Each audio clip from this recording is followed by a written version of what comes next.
Hello, hello. Happy New Year. I hope you enjoy the holiday season. I'm your host, Anne-Lyse Wealth, and I'm so glad that you decided to tune in for today's episode. So, over the past few years, there's been so many guests on the show, so much valuable information has been shared with you all dreamers. And for today's episode, I decided to take the time to select some very, very valuable information that was dropped by the guest or that I shared previously, all around the topic of building lasting wealth, aka generational wealth. So I really hope that you enjoy today's episode. This is the Dreamers Podcast with Anne-Lyse Wealth, a space where we hear from dreamers like you who took an unconventional path to build wealth with purpose. I hope each episode leaves you inspired and provides you with valuable steps to go after the wealthy life you want to live on your terms, because you deserve it. Let's go, dreamers. I often hear you become wealthy in your mind before you actually become wealthy. So I'm curious to hear about some of the work that you did to be able to prepare yourself to become wealthy. Yeah, it's like a plethora of things. So I would say number one, like being in a growth environment. And so having a few people I could model after because I didn't have that, right? Like I said, I didn't grow up around people that were successful. And so having a mentors, examples, major for me, but then like constantly listening to things that would change my brain around money. So affirmations. And then T. Harv Eker wrote the book Secrets of a Millionaire Mind. And I'll never forget that was my first book I ever read. And I was like, whoa. I was like, I had no idea. And I actually think that people should read it, including me, once a year, because it's so good. The wealth principles in there. So started to read a lot. And I literally unplugged my TV and I put declaration or affirmation, I am statements all over my TV. I am wealthy. I am a millionaire. I am worthy. And I put it all in little post-it notes all over the TV. And then I also took like my favorite lipstick and I wrote it all over my bathroom mirror. So when I brushed my teeth, I was like just constantly like surrounding myself in that. So the environment, the affirmations, I made myself a vision board and I wrote myself out a check for $1 million. And I remember writing it, my hand was like shaking. And I'm like, who am I to have this? And it was like, no, shut up. I had to like talk to my head, right? I was like, no. And I would look at it every single morning. I would literally drink my coffee and I would stare at it and I would like touch the board. And along on the board was many other things, by the way. It wasn't just a check for $1 million, but like I would touch the board and pray over it. And those were just a few things that I did and went to events. Like I invested in myself and in my personal development more than anything else. So like I didn't buy anything new, like in terms of like clothes or cars or anything of that sort. Like I literally invested it all into my mindset and my heart set. So also like me being sure that I was spirit filled and going to church and stuff like that, just so I could really change as a woman and grow. Love it. I love it. So earlier you shared that you were a nanny and a massage therapist, right? And then today you lead a nine-figure sales organization, a team of how many people? Well, that team has like 175,000 people in that business, but yeah, it's busy. So can you share maybe some of the things that really surprised you when you went from being a massage therapist to becoming a seven-figure earner 3 years later? hmm Yeah, basically, I went from being an employee to like clocking in, clocking out, to literally having a desk, an old desk. I had this old desk. It was like very old and it like moved around when I would write on it. And I went from like people telling me what to do to like, hey, you got to go get sales. You got to go get clients. And I'm like, well, there's no guarantee here. There's no guaranteed income. There's nothing. I got to do it. And so I really struggled in my first year with like some days were great, some days weren't. And it was the highs and the lows of like, yay. And then, oh my gosh, defeated. And that's the stuff I don't think people talk about enough, to be honest with you. Like, there was times where I would cry myself to sleep and I would like lay in my bed, and I didn't have a bed frame. So it was just this mattress on the floor. And I would just cry. And I was like, can I do this? Like, maybe I should go get a job. But it was that year that taught me everything about resilience.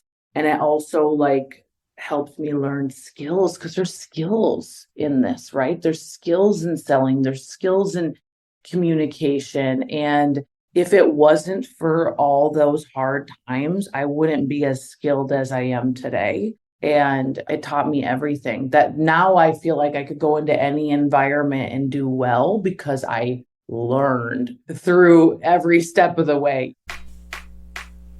This is the Dreamers Podcast with Anne-Lyse Wealth, a space where we hear from dreamers like you who took an unconventional path to build wealth with purpose. I hope each episode lifts you inspired and provides you with valuable steps to go after the wealthy life you want to live on your terms, because you deserve it. Let's go, dreamers. Okay, so at this point, you've built your side business to multiple six figures.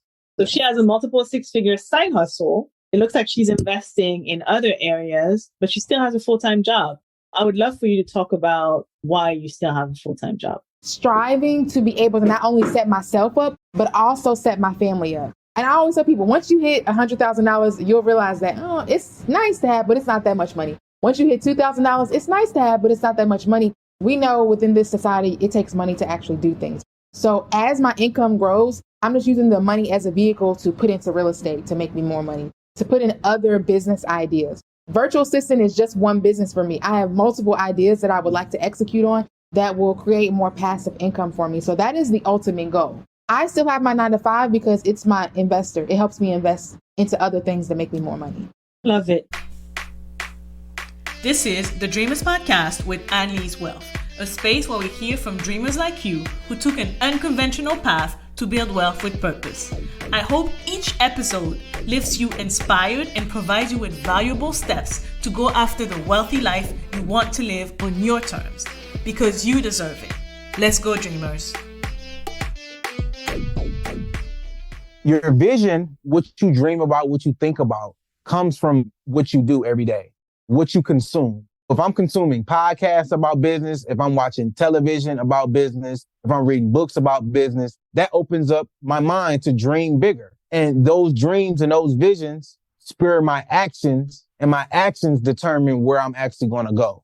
One thing I learned is millionaires and people who are successful and wealthy, they don't allow themselves to consume things that doesn't align with their end goal. If your end goal is to become a multimillionaire, even if you are broke right now, you can't be consuming content that doesn't allow you to get there. You need to read books, you need to study, and you need to be around people that can help you get to where you want to go. You know how they say dress for the job you want, not for the job you have.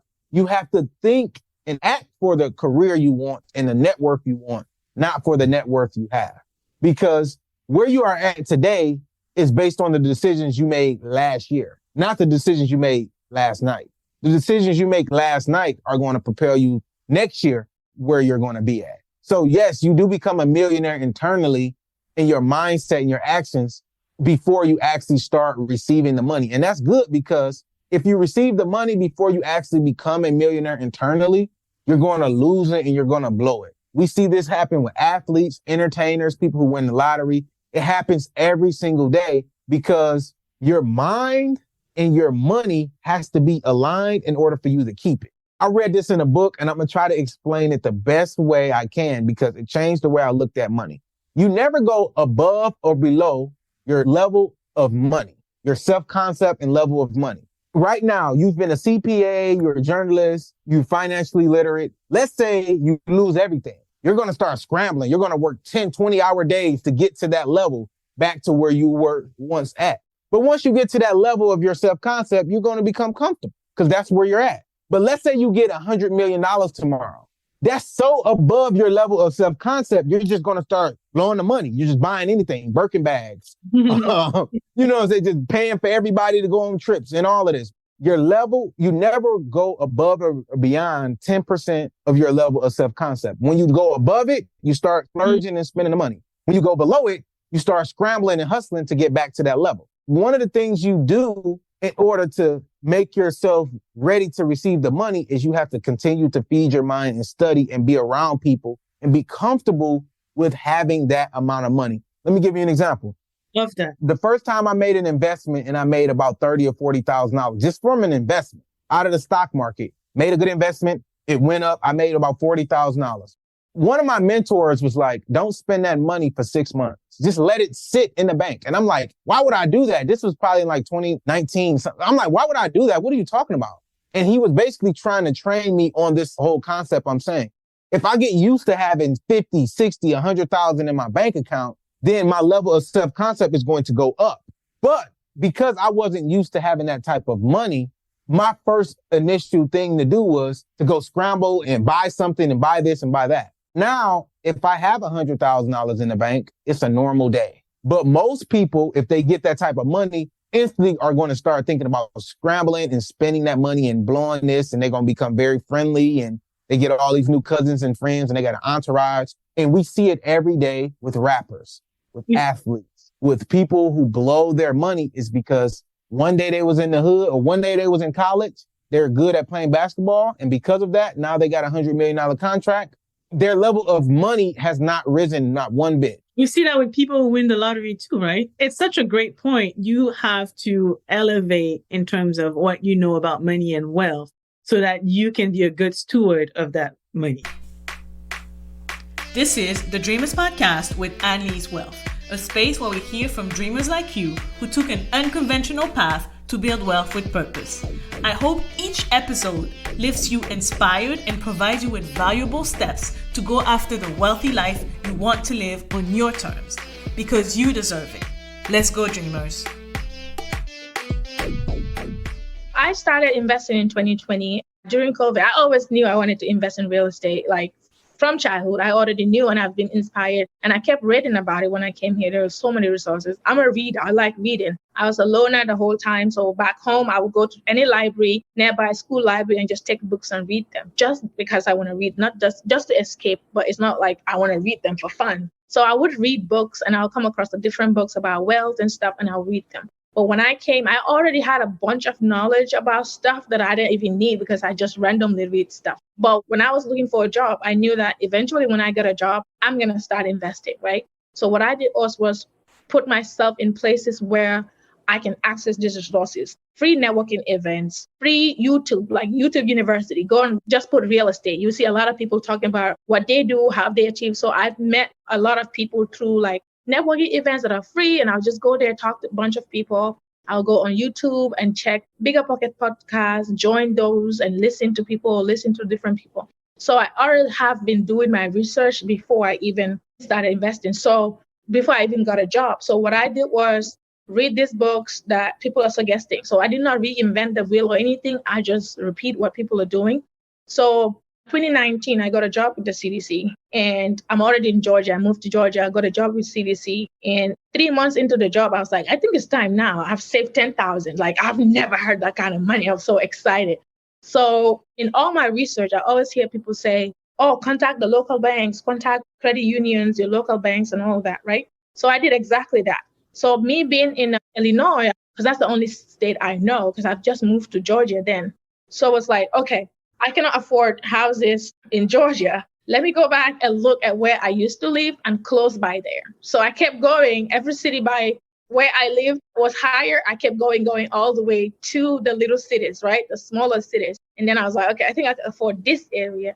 So I did call the banks and I tell them I want to invest in real estate. What do I need to do? Some of them are like, first of all, your papers are not all there, even though you're allowed to work with your OPT, whatever. And some of them would tell me your credit score. So it's a bunch of reasons. And I got rejected. But there was just one bank that was there to listen to me. And they were like, you know what? If you really want to do it, these are the things you don't qualify, but these are the things that you can do. You can go get Capital One. I didn't have a credit card. I didn't know what that was.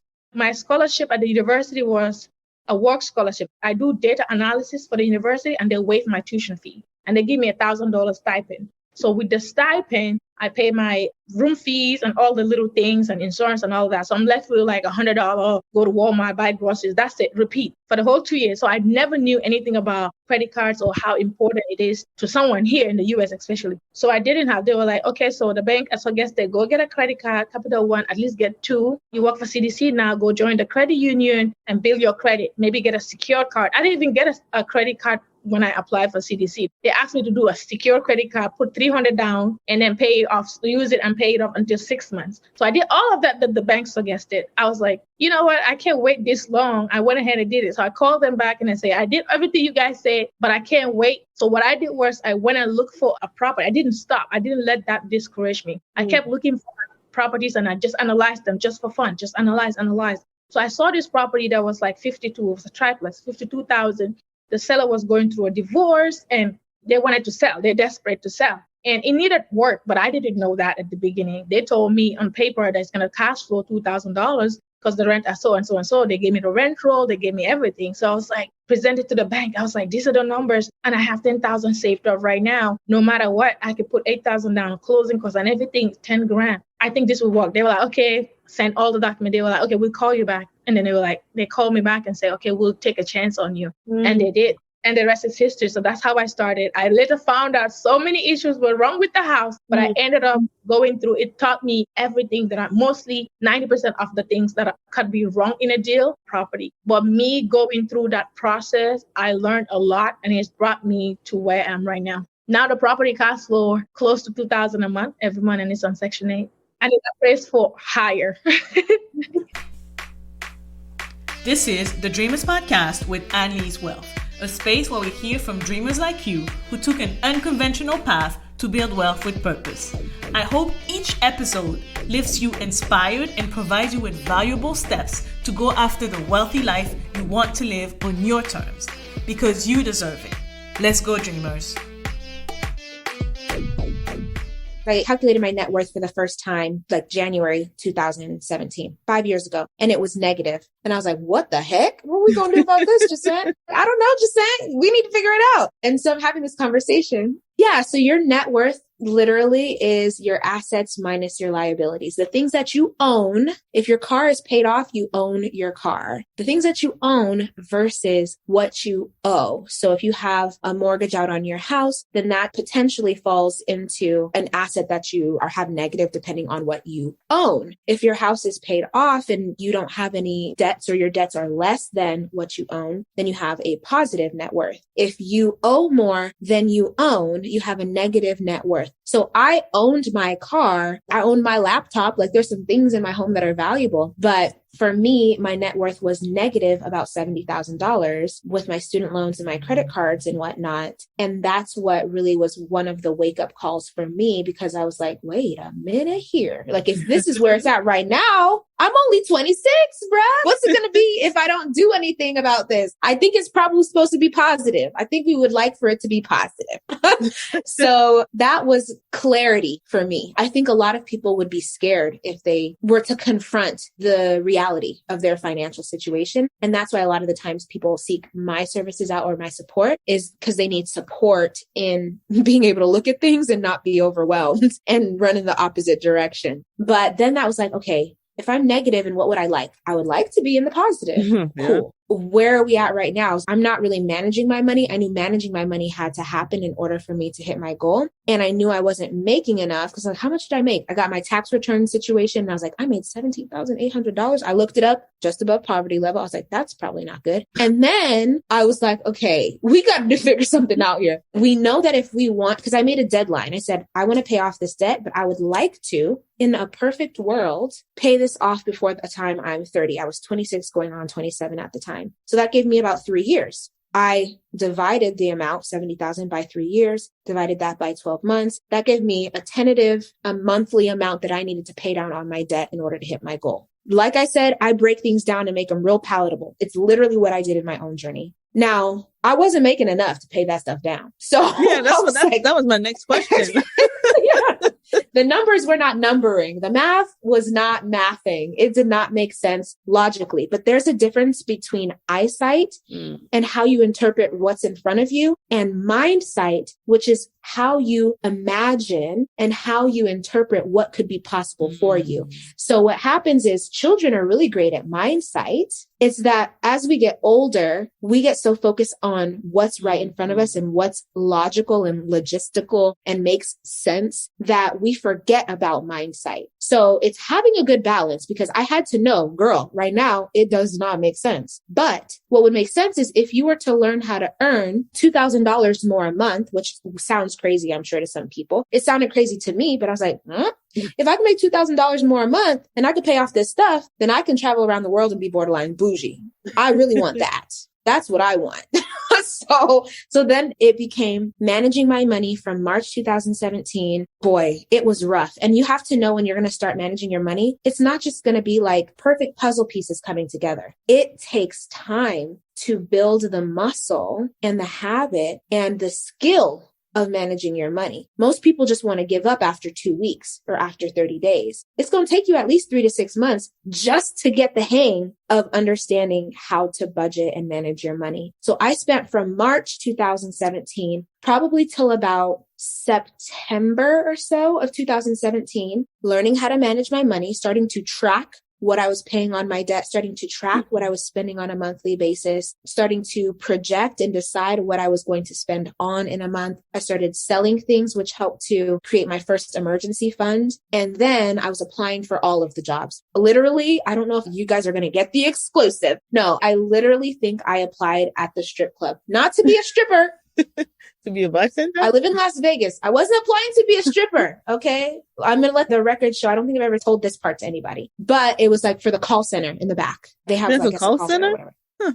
Girl, I don't know who they're calling or what the conversations consist of. But I had applied. I applied at Walmart. Mind you, I had a master's degree. I was applying everywhere, but I would get on Indeed. I knew how much money I needed to make. I would filter by the salary I needed in order to be able to know what to apply for. I still was working part-time in my own private practice, and I was working part-time teaching at the university here in Las Vegas. So I wanted to keep those, and I wanted to add on top of what I was already doing. My mindset was, I have a master's level degree. What makes me any different than a lawyer, than an engineer, than a doctor? Doctors put themselves through residency. I said, you know what? I'm going through residency. This is my internship. I'm going to squeeze my degree for every penny that it's worth. I said, how many different ways can I make money with this degree? That's what I'm going to do. So I finally did land a job. It took, like I said, from the beginning of 2017, I didn't get a new job and start making more money and significant debt payments until October of 2017. So it wasn't overnight, y'all.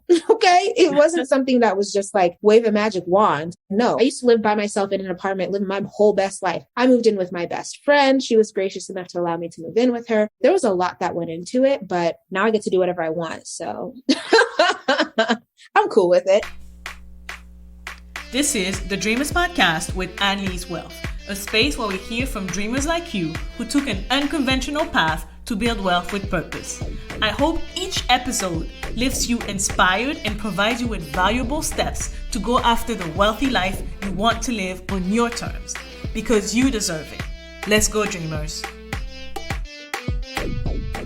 You talk about your mission to guide thousands of minority millennials to financial freedom through digital entrepreneurship. So why do you think we should consider digital entrepreneurship? And I know I get in trouble a lot because I speak so absolutely about things and I really don't see an alternative to it. And I mean it. I really do mean it. And the reason is, like, our parents and our grandparents, our ancestors, all they knew was hard work.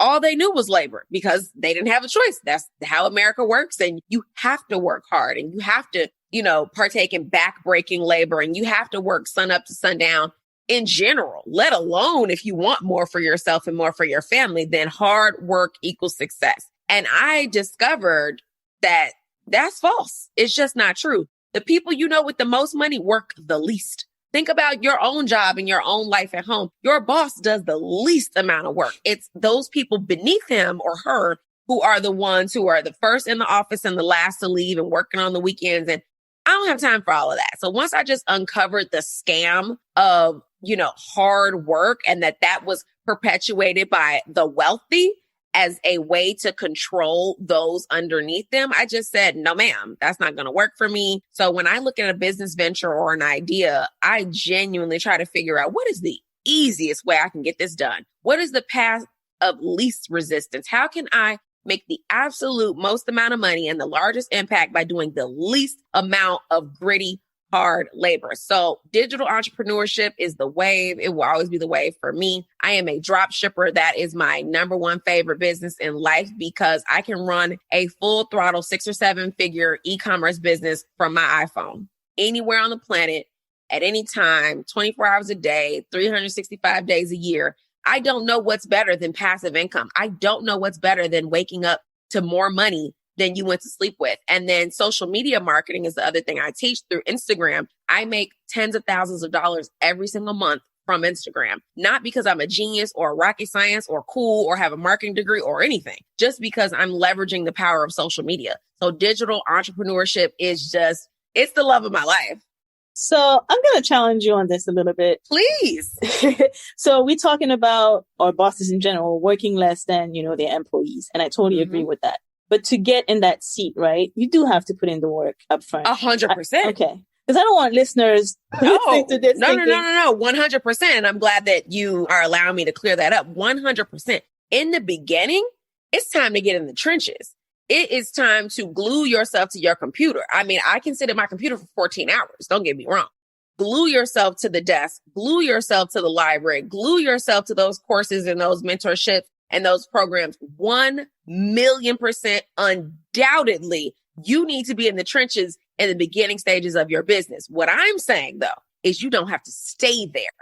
That does not have to be a permanent state of things always have to be hard and this always has to be challenging. And of course, there's failure and losses and all these things, and it'll always be this uphill battle. That's what I'm saying. And that's what I want Black people to get away from is that things will always be hard. And it's just not true. You can set up and systematize your life to where things are running automatically and passively, but passive money comes after active labor. So we got to do the active first, and then we can get to passive and automated systems.